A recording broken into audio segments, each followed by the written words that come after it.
Алайда 1992 жылкы 5 жаран каза болду. Алар бир күн мурун каза болгон жарандардын Тажиясынан кайтып келе жатышкан. Алай районунда дагы 5 адамдын өмүрүн алган жол кырсыгы катталды. 1992 жылы туулган 4 бала, 1991 жылы туулган 1 бала окуя болгон жерде мет кетишти. Алар 30 октябрь Алайда жол кырсыгынан каза болгон досун акыркы сапарга узатып келе жатышкан. Бул эки кырсык Алай районунда 2 күн аралыгында катталып, жалпы 10 адамдын өмүрүн алды. Орусияда кыргызстандык аял мыкачылык менен өлтүрүлгөн. Шектүү катары уулу кармалды. Екатеринбург шаарындагы паркта мыкачылык менен өлтүрүлгөн 41 жаштагы аялдын сөөгү табылды. Бул тууралуу орусиялык басылмалар кабарлашты. Маалым болгондой, окуя 20 октябрда болгон деп болжолдонууда. Маркумдун сөөгү 30 октябрда жүгүрүп бараткан адам тарабынан табылган. Ал полицияга кабар берген. Басылмалардын маалыматына караганда каза тапкан аял мыкачылык менен өлтүрүлгөн. Кийими жана документтери болгон эмес.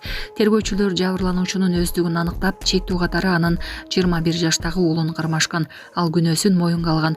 Учурда Орусиянын кылмыш жаза кодексинин кыйноо менен адам өлтүрүү беренеси боюнча кылмыш иши козголгон. Тергөө иштери уланууда.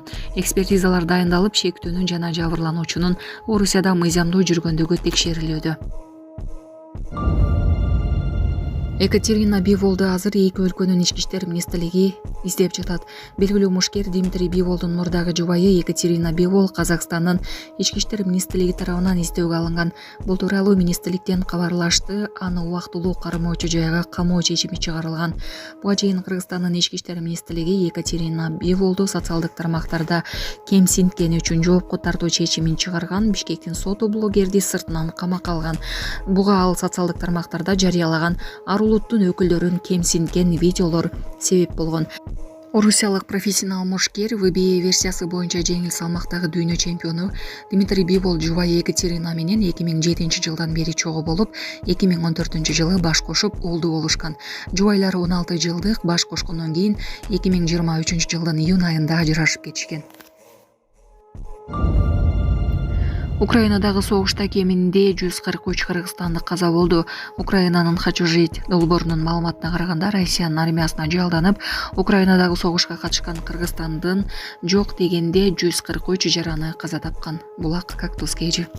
Сонун жаңылык. Сиз билген жана иченген Умбем клиникасы эми сизге дагы да болсо жакыныраак болду. Анткени бизде жаңы филиал ачылды. Андыктан келип, өзүңүздүн жана жакындарыңыздын ден соолугуна кам көрүшүңүздү сунуштайбыз. Биздин жогорку даражадагы дарыгерлер төмөндөгү адистиктер боюнча кабыл алат: стоматология, гинекология, терапия, лор, хирургия, педиатрия, урология, УЗИ жана башка адистиктер. Лабораториялык анализдин 5000ден ашуун түрү алынат.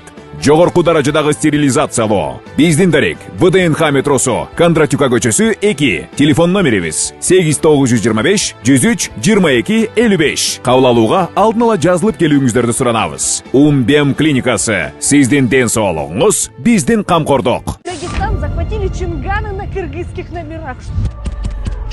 Россиялык белгилүү автоблогер жана телеалпаруучу Анастасия Туман Дагестандагы автоунаа базарын көрсөткөн видео жарыялады. Анда кыргыз номурлары тагылган Кытайда өндүрүлгөн Чанга маркасындагы автоунаа базарды каптап кеткени айтылат. Өз материалында блогер сатуучулар менен маектешип, алар күн сайын Кыргызстандан 20 жүк ташуучу унаа аркылуу ар биринде 8ден автоунаа келерин билдиришкен. Мындан тышкары мындай автоунаалар жергиликтүү рынокто орус номурлуу унааларга караганда арзан экенин айтышты. Автоинспектор Анастасия Туманга бул көрүнүштө мыйзам бузуу жок экенин түшүндүрдү.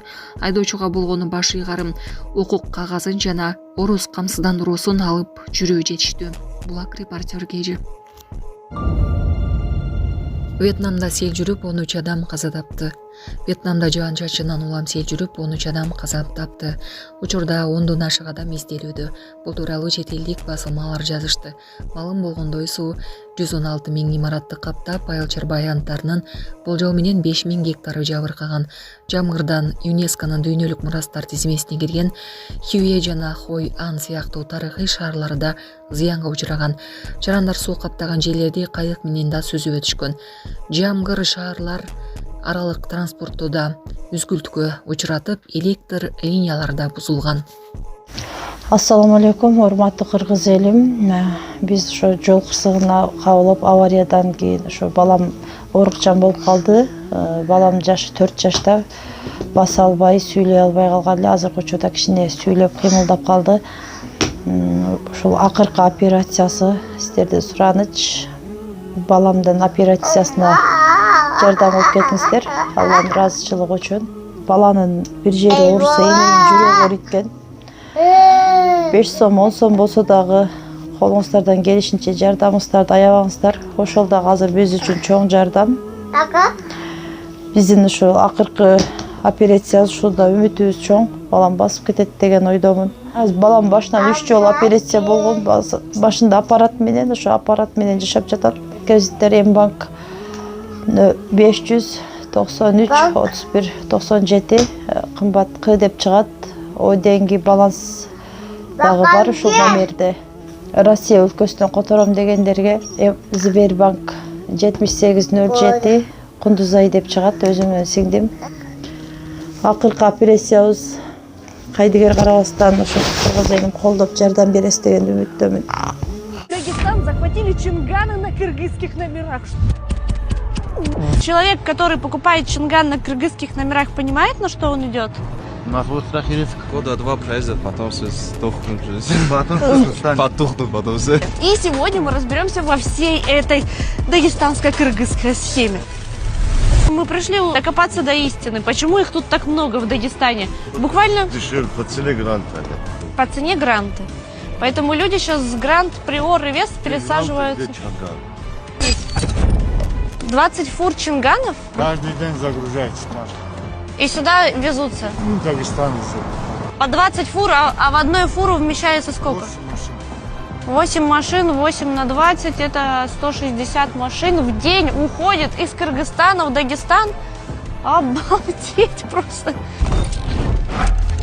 Как реагируют полицейские на эти машины? И законно ли это? Приходят ли штрафы? Или можно обходить камеры? Сейчас очень много машин на кыргызских номерах. Это законно?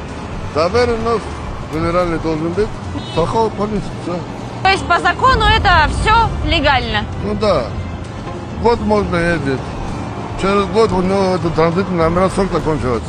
Все. И вот через год у него заканчиваются транзитные номера? Они оформить должны. И должен ехать обратно в Кыргызстан. Нет, ее оформить должны. Оформить здесь. Так же, как законно на себя оформляешь, как его На российский учет. госпошлины там оплачиваешь, Ага. как положено, там утилизбор тоже идет, ну, невыгодно вам платить, между нами говоря. Ну, то есть, получается, я купила чинган за 1 000 000 рублей, через год я должна за него еще 500 тысяч доплатить. Даже больше идет. Даже больше. Да. Кыргызы захватили Дагестан. То, что Дагестан, она весь мир, она везде. Мы киргизы, это китайские машины весь Ну, мир. китайские, и понятно. в России есть они, везде есть они. Ингушетия, Чечня, везде есть они. И по всей России. Люди приезжают к нам сюда, с России покупают машины. С Сургута бывает, с Москвы. Я вам открою тайну. Дагестан это тоже Россия. Как бы люди покупают только из-за выгоды на кыргызских номерах. Ну, конечно. Потому что, как мне сказали, на границе эти номера сразу фиксируются в базу. И штрафы приходят. Приходили вам штрафы? Ну, я-то на ней ниже, а так да. Подведем итог. На сегодняшний день это легально, но не все делают правильные документы. Цены на эти чинганы на сегодняшний день вот такие. Это самые выгодные автомобили, поэтому их больше всего в Дагестане. Но также присутствуют и другие автомобили из Китая.